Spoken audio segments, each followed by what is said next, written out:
over for Captain Anderson, I'm glad it's you.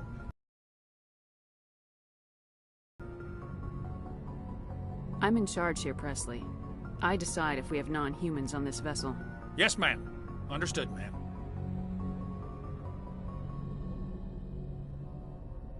Speak freely, Presley. I want to know if you have a problem with non-humans. It's not that, Commander. Humanity has always handled its own problems. Saren attacked one of our colonies. We should be the ones to stop him. We don't need their help. This is bigger than humanity. Saren's a threat to every species in the galaxy, and I'll welcome anyone who wants to help me bring him down. I guess so. Maybe I'm just stuck in the old ways of thinking. But don't worry, Commander, this won't be a problem. How did you end up assigned to the Normandy? I signed up with the Alliance as a navigator right out of school, following in my grandfather's footsteps, I guess. My first posting was on the Agincourt. We were at Elysium during the Skyllian Blitz.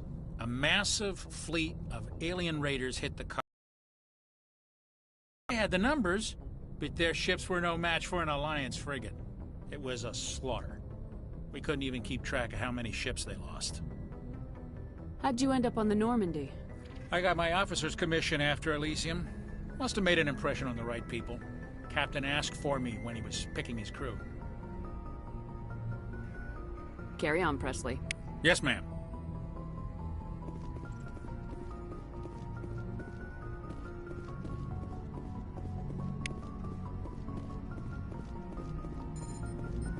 I prefer gold to silver, you know, for my medal. I figured you'd recommend me for one since I, pulled your boots out of the fire. If we present you with a medal, you'll end up sitting on stage listening to politicians make speeches for a couple of hours. That's a good point. They'd probably make me shave, too. I spent the last 7 weeks working on this baby. No medal's worth that. So, Commander, why don't you tell me why you're really here? How's the Normandy performing? Is she everything they said she'd be? She's the best ship in the fleet, if you've got a pilot who knows how to handle her. Balance isn't what you'd expect. Takes a while to get used to that oversized drive core we got stuffed in the back, and her power can sneak up on you if you're not careful. The Normandy's probably too much ship for your average Alliance pilot, Commander. Lucky for you, I'm anything but average. I like to know my crew. Mind if I ask you a few questions? I can see where this is going. You did a background check on me, didn't you? Well, I'll tell you the same thing I told the captain. You want me as your pilot. I'm not good. I'm not even great. I am the best damn helmsman in the Alliance fleet. Top of my class in flight school, I earned that. All those commendations in my file, I earned every single one. Those weren't given to me as charity for my disease. What are you talking about? Are you sick? You mean you didn't know? Oh, crap. Okay, I've got Vrolik syndrome, brittle bone disease. The bones in my legs never develop properly. They're basically hollow, too much force and they'll shatter. Even with crutches and my leg braces, it's hard to get around. One wrong step and crack! It's very dramatic. But I've learned to manage my condition, Commander. Put the Normandy in my hands and I'll make her dance for It's me to get up and dance, unless, you like the sound of snapping shin bones. Why does everyone call you Joker? It's a lot shorter than saying Alliance Flight Lieutenant Jeff Moreau. Plus, I love to make little children laugh. You're dodging the question. Look, I didn't pick the name. One of the instructors in flight school used to bug me about never smiling. She started calling me Joker, and it stuck. Why didn't you ever smile? Hey, I worked my ass off in flight school, Commander. The world's not gonna hand you anything if you go around grinning like an idiot. By the end of the year, I was the best pilot in the academy, even better than the instructors, and everybody knew it. They'd all got their asses kicked by the sickly kid with the creaky little legs. One guess who was smiling at graduation? I need to know more about this Vrolik syndrome if I'm putting my ship in your hands. Yeah, of course you do. It's an extremely rare condition. Nobody knows exactly what causes it. Genetic, maybe. It's treatable, but there's no cure. They classify my case as moderate to severe. I was born with over a dozen fractures, hip, thighs, ankles. My bones were already breaking in the womb. 100 years ago, I wouldn't have survived past my first year. Lucky for me, modern medical science has turned me into a productive member of society. You're not gonna break a bone trying to fly the ship, are you? I don't fly with my feet, Commander, so I'm fine as long as I'm in this chair. I gotta be real careful when I get up to take a piss, though. I can do my job as well as anyone on the ship. Better, actually. So don't worry about it. I have to go. All right, see ya.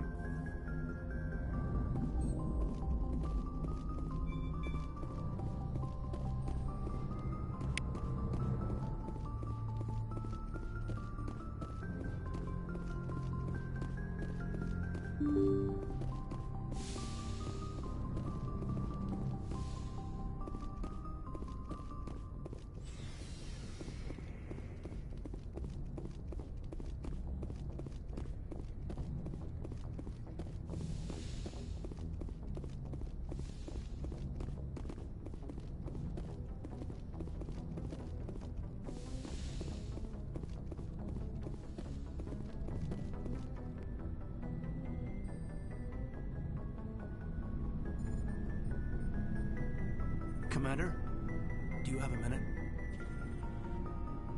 I always make time for my officers. Off the record, I think there's something wrong here. This Saren is looking for records on some kind of galactic extinction, but we can't get backup from the Council? Sorry, Commander. There's writing on the wall here, but someone isn't reading it. We've got our orders. Belly aching won't change them. I hear you. It just seems like a group that's been around as long as the Council should see this coming. I mean, it's funny, we finally get out here, and the final frontier was already settled. And the residents don't even seem impressed by the view. Or the dangers. Well, well. You're a romantic. Did you sign on for the dream, Malenko? Secure a man's future in space? Yeah, I read a lot of those books when I was a kid, where the hero goes to space to prove himself worthy of a woman he loves, or, you know, for justice. Well, maybe I was a romantic in the beginning, but I thought about it after brain camp. Biotic acclimation and temperance training. I'm not looking for the dream. I just want to do some good. See what's out here. Sorry if I got too informal. Protocol wasn't a big focus back in Bot.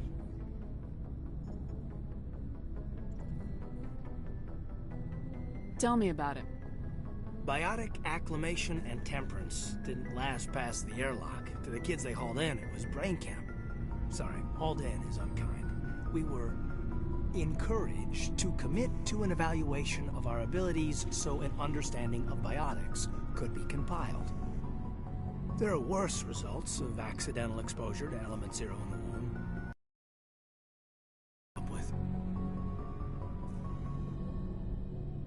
Seems like you beat the odds. How many didn't make it? Out of 100, maybe 60 have no effect. 30 suffer adverse effects, little things like brain cancer. To augment with implants. Not always permanent, though. Not like the cancer. Next thing you know, you're out on Jump Zero. And how's a kid supposed to deal with that? A station at the edge of human space. Jump Zero's a long way from home. What was it like? The Grand Gateway to Humanity looks a lot better in the vids. Anyway, this was supposed to be a casual debrief, not a bull session about stuff that happened years ago. We have to depend on each other in combat. I like knowing what kind of man I have at my back. I understand, ma'am. I won't let you down. You, make a habit of getting this personal with everyone? Of course. But I don't enjoy it with everyone. We'll talk again later.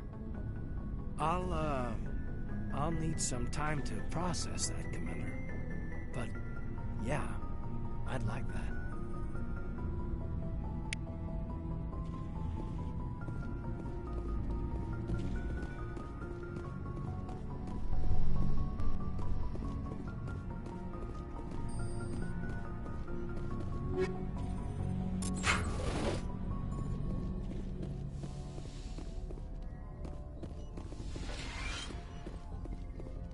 Yes, Commander? Is there something you need? How did you end up serving on an Alliance ship? I enlisted right out of med school. Earth always seemed boring to me. Too safe, too secure. I figured the colonies were teeming with exotic adventure. I wanted to travel the stars, tending the wounds of tough soldiers with piercing eyes and sensitive souls. Turns out military life isn't quite as romantic as I'd imagined. But humanity needs the Alliance if we want to keep expanding through the Traverse, and the Alliance always needs good doctors. So I stayed on to do my part. Ever think you made the wrong choice? Sometimes I think about opening a private practice back on Earth. Or maybe taking a position at one of the new med centers out in the colonies. But there's something special about working on soldiers. If I left the Alliance now, I'd feel like I was abandoning them. I should go. Goodbye, Commander.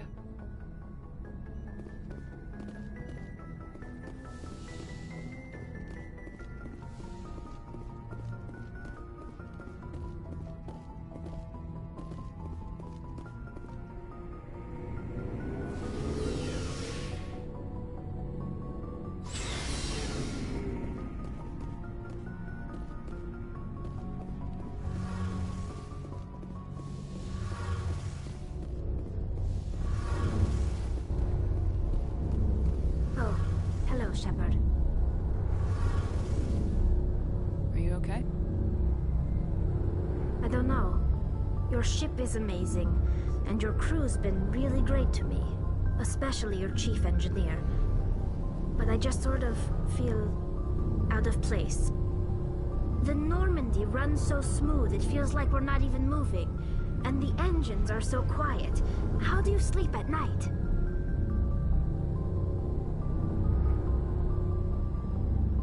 The silence wakes you up? Back on the flotilla, the last thing you want to hear is silence. It means an engine's died or an air filter shut down. I guess you don't have to worry about that here. But old habits die hard. But it's more than just the silence. This ship feels so empty. It's like half the crew is missing. Back home, I couldn't wait to go on my pilgrimage. I couldn't wait to get away from the crowds. Now that I'm out here, I kind of miss them.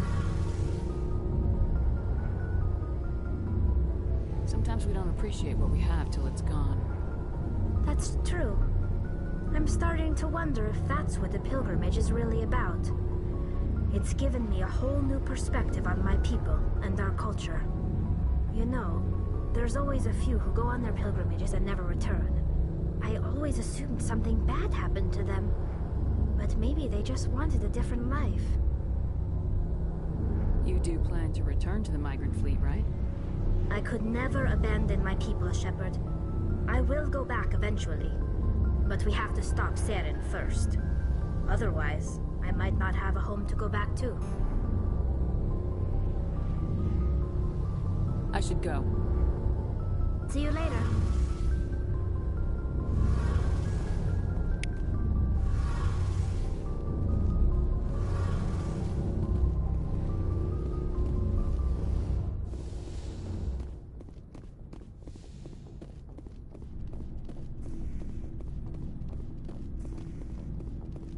So, we've got Saren on the run.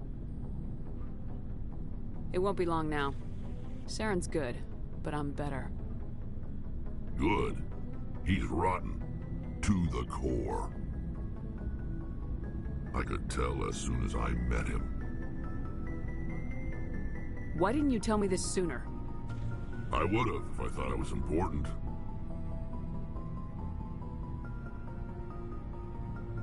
I think I'd like to hear about it just the same. This was a while ago. A bunch of mercs were bragging about a job out near the edges of the Terminus systems. They said it paid well and the boss was never around to ride them. They said he was looking for more men, too. So I checked it out. I didn't know Saren was openly recruiting mercs. It wasn't that open, and he only showed his face once. We'd been raiding ships in the area for months when we took out this massive cargo freighter. Our biggest haul yet. I was on board checking bodies for valuables, looking for some extra credits. That's when I saw him. What did Saren want with the ship? I don't know what he wanted. He was just moving through the ship, watching. Couple of the mercs called him by name, but he never spoke to them. Never spoke to anyone. I had a really bad feeling about him, so I got the hell out. Didn't even wait to get paid. What kind of cargo was the freighter carrying? What was Saren after? I don't know. All I saw on that ship was food and medical supplies. There were some basic weapons, but nothing big. If there was anything of value on that ship, I didn't see it. That's why I didn't mention it sooner. Whose ship was it? There was a Volus trading vessel. Big one. Lots of guards. But they were no match for us.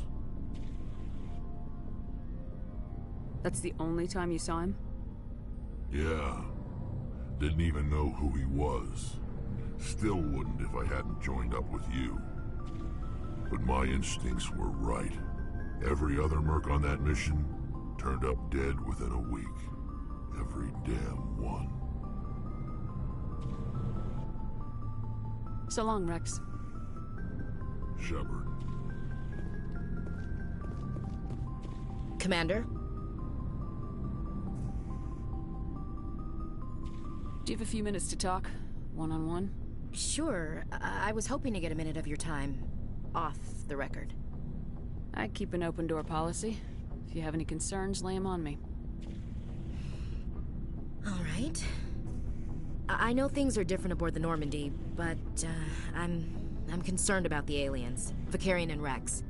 With all due respect, Commander, should they have full access to the ship? You don't trust their motives because they're not human. This is the most advanced ship in the Alliance Navy. I don't think we should give them free rein to poke around the vital systems. Engines, sensors, weapons.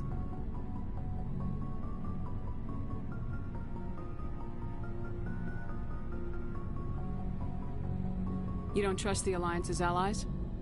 I'm not sure I'd call the Council races allies. We, humanity, have to learn to rely on ourselves. How do you get from relying on ourselves to mistreating our allies? I don't mean we should mistreat them, Commander. I just think we should be prepared to go it without them. As noble as the Council members seem now, if their backs are against the wall, they'll abandon us. Yeah, the Council's had a grudge against us since the First Contact War. I don't think it's a grudge. I think it's... Look, if you're fighting a bear and the only way for you to survive is to sick your dog on it and run, you'll do it. As much as you love your dog, it isn't human. It's not racism, not really.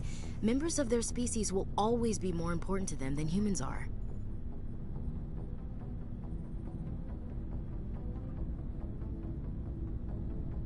You sound like one of those Terra Firma party pamphlets, Chief. Terra Firma is a pack of jackals. The founders had ideals. These days they just play off xenophobia and bigotry. I hope my reasons are more rational. My father, grandfather, great-grandmother, they all picked up a rifle and swore the oath of service. I guess we just tend to think of Earth's interests as our own.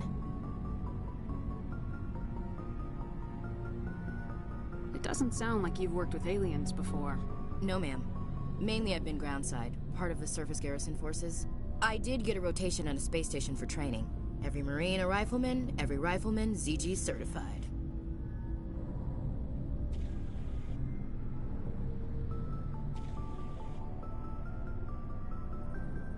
Guess you make a habit of second-guessing your superiors. No, ma'am.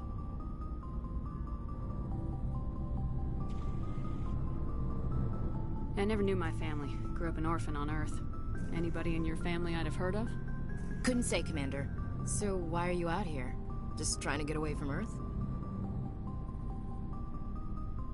I'm here to put hypervelocity rounds through the heads of bad guys. Most satisfying part of the job, Commander. Alright, I can see where your concerns are coming from, Williams. But this is a multilateral mission. You're gonna have to work with aliens, like it or not.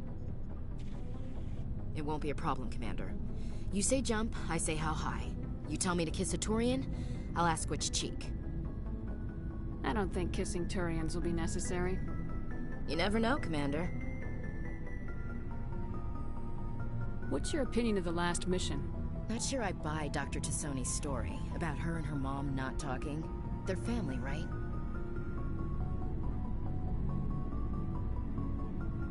Not everyone has a happy family life. No, I guess not. Too bad those ruins got destroyed. I mean, they lasted thousands of years. That's impressive. Dismissed, Chief. Ma'am.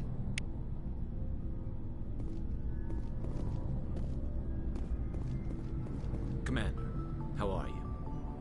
Why did you want to be a C-Sec officer in the first place? That's a good question. There were several reasons, I guess. Like what? Probably the same as most officers. I wanted to fight injustice, wanted to help people. I guess my father had something to do with it too. He was C-Sec, one of the best. I grew up hearing about his accomplishments or seeing his picture on the vids after a big arrest. He's taking my resignation pretty hard.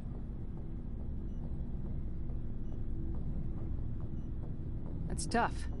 But you'd think he'd be impressed you're going after Saren. My father's a C-Sec man to the bone. Do things right, or don't do them at all, he says. He thinks I'm being too rash, too impatient. He's worried I'll become just like Saren. He actually talked me out of becoming a Spectre when I was younger, for the same reasons. You were asked to be a Spectre. Well, I was targeted as a possible Spectre candidate, me and about 1,000 other Turian military recruits. I could have received special training, but my father didn't like it. He despises the Spectres. He hates the idea of someone having unlimited power with no accountability. He wouldn't like you, Commander. No offense. Not all Spectres are like Saren, you know. Of course not. But Saren's not going to play by our rules, C-Sec's rules. If you want to nail Saren, you need to send someone who isn't restricted by policies and procedures. You're a quick learner, Garrus. We'll beat him at his own game. It's the only way to stop someone like him. I'm right behind you, Commander.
Looking for supplies? Let's see what you got. You bet, Commander.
Message coming in. Patching it through. Commander Shepard, my name is Nassana Dantius. I have a job for you. I can't say any more in an unsecured communication. If you're interested in hearing my offer, meet me on the Citadel so we can talk in person. I'll be waiting in the Diplomat's Lounge on the Presidium.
I never properly thanked you for saving me from the Geth, Commander. If you hadn't shown up, I'm just glad we got there in time. So am I. I know you took a chance bringing me aboard this ship. I have seen the way your crew looks at me. They do not trust me. But I am not like Benezia. I will do whatever I can to help you stop Saren. I promise. Don't worry, Liara. I trust you. I know you won't let me down. It means a lot to hear you say that, Commander. Thank you. Tell me about yourself, Liara. Me? I am afraid I am not very interesting, Commander. I spend most of my time on remote digs, unearthing mundane items buried in long-forgotten Prothean ruins. Sounds dangerous. And lonely. Sometimes I would run afoul of indigenous life forms or stumble across a small band of mercenaries or privateers. But I was always careful. Until the Geth followed me to Artemis Tau. I never found myself in any situation my biotics could not handle. As for the solitude, well, that is one aspect that most appealed to me. Sometimes I just need to get away from other people. You don't like other people? I suppose it comes from being a matriarch's daughter. People expected me to follow in Benezia's footsteps. They wanted me to become a leader of our people. Matriarchs guide their followers into the future. They seek the truth of what is yet to come. Maybe that's why I became so interested in the secrets of the past. It sounds so foolish when I say it out loud. It sounds like I became an archaeologist simply to spite Benezia. All children rebel against their parents. It's a natural part of growing up. Aha, you share the wisdom of the matriarch, Shepard. That is exactly what Benezia said when I told her of my decision. But there was more to it than that. I felt drawn to the past. The Protheans were these wondrous, mysterious figures. I wanted to know everything about them. That is why I find you so fascinating. You were marked by the beacon on Eden Prime. You were touched by working Prothean technology. Sounds like you want to dissect me in a lab somewhere. What? No, I did not mean to insinuate. I never meant to offend you, Shepard. I only meant that you would be an interesting specimen for an in-depth study. No, that's even worse. Calm down, Liara. I was only joking. Joking? Oh, by the goddess, how could I be so dense? You must think I am a complete and utter fool. Now you know why I prefer to spend my time in the field with data disks and computers. I always seem to say something embarrassing around other people. Please, just pretend this conversation never happened. Do you know why Benezia joined up with Saren? I don't understand it. She was always outspoken about the need for the Asari to become more involved in shaping galactic events. Maybe she thought allying herself with Saren would somehow be for the greater good in the long run. At least I hope so. This hurts you, doesn't it? None of this makes any sense to me. I have not spoken to Benezia in many years, but I know her, and this was not like her. Something changed. I'd like to know more about the Asari. We were the first species to discover the Citadel. We were instrumental in forming the Council, and we always strive to be the voice of peaceful cooperation in galactic disputes. My people believe we are all part of a single galactic community. Each species contributes something to the greater whole. Although we seek to understand other species, it seems few of them seek to understand us. The galaxy is filled with rumors and misinformation about my people. Like what? Most of the inaccuracies are centered around our mating rituals. My species is monogendered. Male and female have no real meaning for us. We still require a partner to reproduce. This second parent, however, may be of any species and any gender. I don't understand. Your species can mate with anyone? Mating is not quite the proper term, not as you understand it.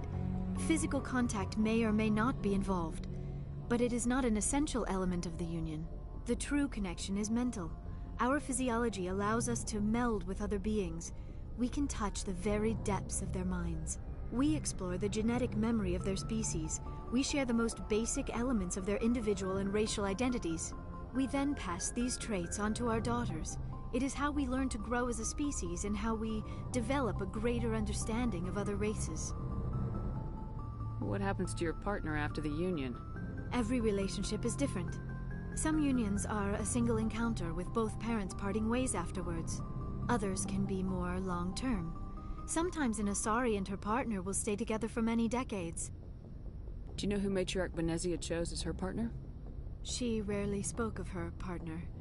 Though I know my father, if you want to use that term, was another Asari. Benezia never told you her partner's name? Union with our own kind is no longer common, not for the purposes of reproduction. Most Asari believe it weakens our species. Asari daughters inherit racial traits from the father species. If both parents are Asari, then nothing has been gained, or so conventional wisdom would hold. I am what is sometimes called a pureblood, though no Asari would ever be cruel enough to say the word to my face. It is a great insult among my people. It is possible Benezia's partner was embarrassed by their union. She may have been too ashamed to publicly acknowledge me as her offspring.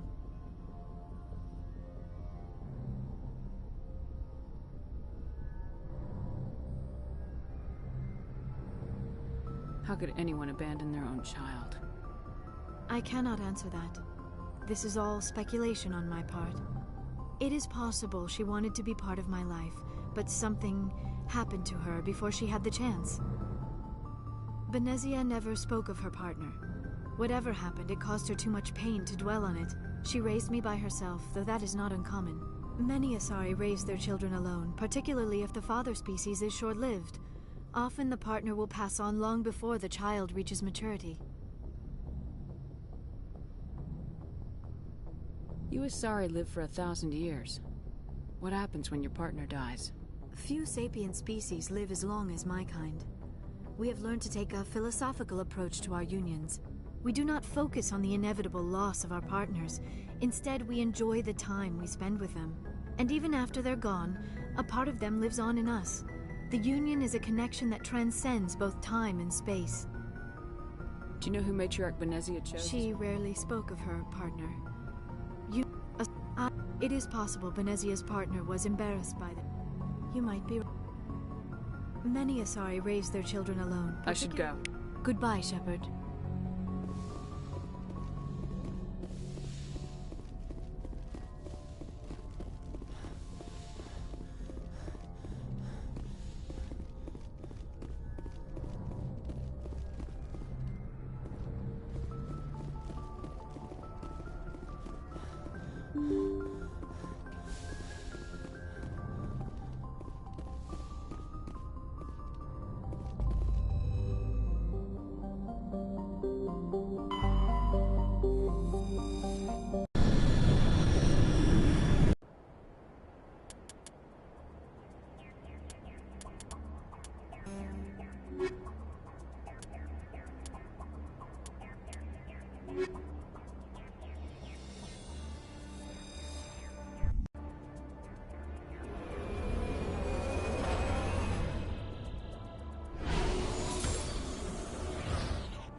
Perimeter secure.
Perimeter clear.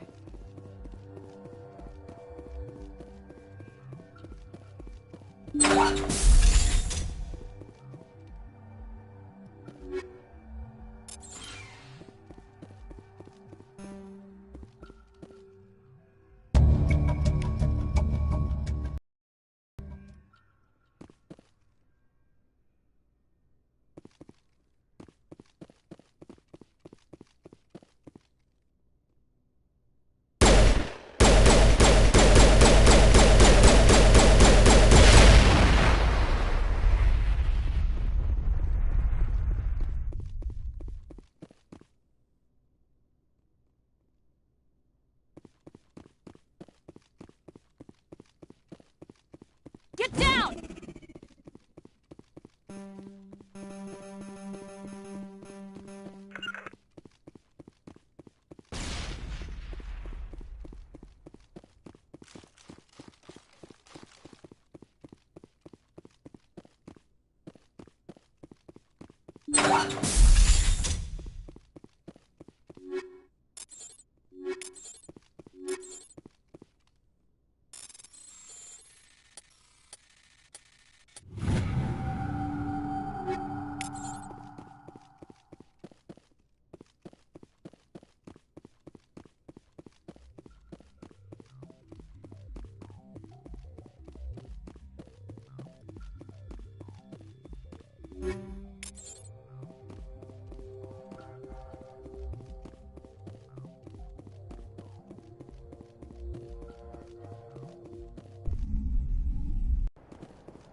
Commander, I'm picking up a signal from the planet's surface.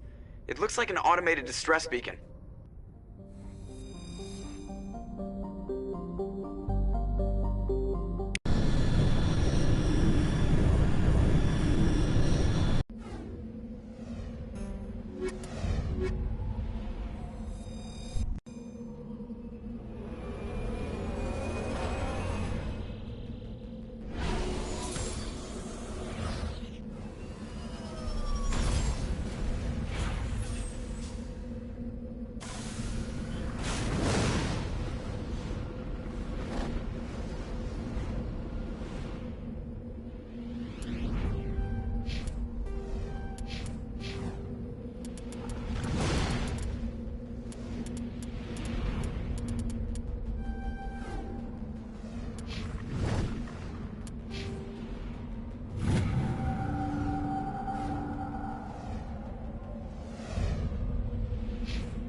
Message coming in.